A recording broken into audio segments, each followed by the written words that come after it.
اعوذ باللہ السمیع العلیم العظیم الحفیظ بوجہ الکریم والسلطان القدیم من الرجس الخبیث المخبث الشیطان اللعین الرجیم وقبیلہ ونفخہ ونفسہ وہمزہ بسم اللہ الرحمن الرحیم۔ تمام نبیوں کے سردار حضرت محمد صلی اللہ علیہ وآلہ وسلم اور تمام مذاہب کے سردار دین اسلام کے پیروکاروں، السلام علیکم، طبتم، برکاتیں اور رحمتیں اللہ تعالیٰ کی آپ پر۔ صلاۃ و سلام حضور صلی اللہ علیہ وآلہ وسلم کی ذات پر اور دنیا کے عظیم ماں باپ، حضور کے ماں باپ حضرت عبداللہ اور حضرت آمنہ پر۔ خواتین حضرات، آج کی گفتگو 35ویں مرحلے میں داخل ہو گئی۔ میں گفتگو کر رہا تھا مدنی، امام جعفر صادق، امام مالک ایک اور مدنی ہے، وہ مدینہ میں پیدا ہوئے اور دنیا تصوف کے بانیوں میں ان کا شمار ہوتا ہے۔ میری مراد امام حسن بصری رحمۃ اللہ علیہ، یہ مدینہ میں پیدا ہوئے 21 ہجری کے اندر آپ کی ولادت ہوئی، یعنی حضور صلی اللہ علیہ وآلہ وسلم دنیا سے جب تشریف لے گئے اس کے 11 سال بعد آپ کی ولادت ہوئی، اور وصال آپ کا وہ 110 ہجری میں رجب کے اندر، بعض نے کہا محرم کے اندر۔ حضرت امام حسن بصری رحمۃ اللہ علیہ کے والد گرامی جو ہیں ان کا نام یسار ہے۔ یہ جو یسار ہیں، بعض نے فیروز بھی کہا ہے، لیکن یسار صحیح ہے۔ یسار جو ہیں یہ مسلمان جب جہاد کے لیے نکلے تو میسان یا میسان یا میسن، وہاں جو ہے میسان علاقہ میں گرفتار ہوئے، یعنی وہ جو پکڑے جاتے تھے غیر مسلم، یہ فارسی اور نصر ہیں۔ یہ میسان جو ہے یہ بصرہ اور واسط کے بیچ میں ہے۔ وہاں سے پھر مدینہ لایا گیا ان کو۔ مدینہ جب آئے تو 12 ہجری میں امام حسن بصری رحمۃ اللہ علیہ کے والد گرامی نے حضرت ابوبکر صدیق رضی اللہ تعالیٰ عنہ کے ہاتھ پر اسلام قبول کیا، اور یہ غلام تھے حضرت زید بن ثابت رضی اللہ تعالیٰ عنہ کے، جن کے پاس وزارت تعلیم کا قلمدان تھا، یعنی کاتب وحی بھی ہیں، اور قرآن کو کمپائل جو ہے وہ انہوں نے ہی کیا ہے۔ ان کی ڈیوٹی لگائی تھی حضرت ابوبکر صدیق رضی اللہ تعالیٰ عنہ نے اور حضرت عمر فاروق رضی اللہ تعالیٰ عنہ۔ تو وزارت تعلیم کا قلمدان جو تھا وہ ان کے پاس تھا۔ تو امام حسن بصری رحمۃ اللہ کے والد گرامی زید بن ثابت رضی اللہ تعالیٰ عنہ کے غلام، اور امام حسن بصری رحمۃ اللہ علیہ کی والدہ محترمہ خیرہ، یہ کنیز تھی ام سلمہ رضی اللہ تعالیٰ عنہ کی۔ ام سلمہ رضی اللہ تعالیٰ عنہ جو ہیں یہ حضور صلی اللہ علیہ وسلم کی زوجہ محترمہ ہے۔ تو امام حسن بصری رحمۃ اللہ علیہ کا جو پیدائش ہے، جو ولادت ہے، یہ مدینہ کے اندر ہوئی، لیکن اس وقت دونوں جو ہیں وہ آزاد ہو چکے تھے۔ دونوں کی آزادی کے بعد نکاح ہوا، نکاح کے بعد ان کی ولادت ہوئی، اور بعض نے کہا کہ نہیں، جب ان کی ولادت ہو گئی تو حضرت زید بن ثابت نے اپنے غلام کو، یسار ان کے والد گرامی کو آزاد کر دیا، اور ام سلمہ رضی اللہ تعالیٰ عنہ نے اپنی کنیز کو جو ہے وہ آزاد کر دیا۔ لیکن صحابہ کرام کا غلام ہونا کوئی عیب نہیں ہے۔ اگر کوئی آدمی یہ ان کو پڑھتے ہوئے ایسا کہے او اچھا اچھا اچھا اچھا یہ غلام تھے، تو کوئی عیب نہیں ہے، ہم سب ان کے غلام ہیں، بلکہ ہم تو حضرت امام حسن بصری رحمۃ اللہ علیہ کے بھی غلام ہیں۔ جو صحابہ کے غلام ہوتے تھے ان کو وہ غلامی اتنی پیاری ہوتی تھی کہ جب وہ آزاد بھی کر دیتے تھے تو وہ جاتے نہیں تھے، انہی کے پاس رہتے، انہی کے پاس رہتے۔ ان کو ان کی غلامی اپنی آزادی سے زیادہ عزیز ہوتی تھی۔ حضرت امام حسن بصری رحمۃ اللہ علیہ کی جب ولادت ہوئی تو حضرت عمر رضی اللہ تعالیٰ عنہ کی شہادت سے 2 سال قبل آپ کی ولادت ہوئی۔ 2 سال قبل آپ کی جب ولادت ہوئی تو آپ کو حضرت عمر رضی اللہ تعالیٰ عنہ کے پاس لے کر گئے۔ آپ نے اپنا لعاب دہن اس بچے کے منہ میں ڈالا، یہ آپ کی گھٹی ہے، اور آپ نے جب چہرہ دیکھا تو فرمانے لگے بڑا خوبصورت ہے، اس کا نام حسن رکھ دو۔ تو حضرت عمر رضی اللہ تعالیٰ عنہ نے آپ کا نام بھی رکھا حسن، اور آپ کو گھٹی اپنا لعاب دہن دیا۔ یہ لعاب دہن کون سا ہے؟ کس زبان سے ٹچ ہو کے نکلا ہے؟ جس زبان کے بارے میں محمد مصطفیٰ صلی اللہ علیہ وسلم نے کہا ہے ان الرحمن ینطق علی لسان عمر، رحمان عمر کی زبان پر بولتا ہے۔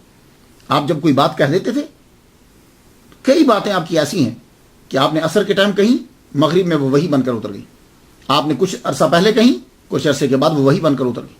تو اس زبان سے لگا ہوا لعاب امام حسن بصری رحمۃ اللہ علیہ کے منہ مبارک میں گیا۔ کتنی بڑی سعادت ہے۔ آپ پیدا ہوئے تو چونکہ کنیز تھیں آپ کی والدہ محترمہ، تو وہ ام سلمہ رضی اللہ تعالیٰ عنہ کے گھر کے اندر بچہ جو ہے وہ سارا دن ان کے گھر میں پڑا رہتا۔ اس سے بڑی اور سعادت کیا ہو سکتی ہے کہ امام حسن بصری رحمۃ اللہ علیہ زوجہ مصطفیٰ ام سلمہ رضی اللہ تعالیٰ عنہ کے گھر میں پروان چڑھ رہے۔ آپ کی والدہ محترمہ کام میں جب کبھی مصروف ہو جاتی، پانی لینے کے لیے چلی جاتی یا تنور کے اوپر روٹیاں لگا رہی ہوتی، تو آپ کو معلوم ہے کہ بچہ رو پڑتا۔ تو جب رو پڑتا تو حضرت ام سلمہ رضی اللہ تعالیٰ عنہ حضرت امام حسن بصری رحمۃ اللہ علیہ کو دودھ پلانے لگ جاتی۔ اب یہ جو دودھ پلانے لگ جاتی، یہاں میں ایک بات عرض کرنا چاہوں گا۔ دیکھیے، تحقیق کرنے والے دو قسم کے آدمی ہوتے ہیں۔ ایک تو وہ جو سراسر عقیدت میں ڈوبا ہوا ہے، اس کے لیے تو کوئی آبجیکشن نہیں ہے، لیکن کچھ لوگ دوسرے بھی ہوتے ہیں کہ وہ تحقیق کے لیے پڑھتے ہیں۔ وہ ان کی نظر میں تحقیق ہوتی ہے، ان کی نظر میں وہ آدمی ویسے ہی اعلیٰ مقام پر ہوتا ہے، ضروری نہیں ہوتا اس کے لیے کہ وہ زیادہ کرامتیں، زیادہ چیزیں منسوب کر دی جائیں۔ نہیں۔ اب جب یہ پڑھا جاتا ہے کہ حضرت ام سلمہ رضی اللہ تعالیٰ عنہا نے دودھ پلایا، تو میں نے جب پڑھا تو میں نے تحقیق کی کہ اس وقت حضرت ام سلمہ رضی اللہ تعالیٰ عنہا کی عمر جو ہے وہ 52 سال تھی۔ تو 52 سال کی عمر میں دودھ سینے میں، دودھ کی نہریں جو ہیں وہ تبھی ہو سکتی ہیں جب بچہ ہو، تو بچہ تو تھا نہیں، تو پھر یہ دودھ کی نہریں کیسے جاری ہوتی تھی؟ تو میں اس کے دو جواب دینا چاہوں گا۔ ایک تو وہی عقیدت والا جواب کہ اللہ تعالیٰ نے دودھ کی نہریں اس عمر میں بھی جاری کر دی، اٹس اوکے، ٹھیک ہے۔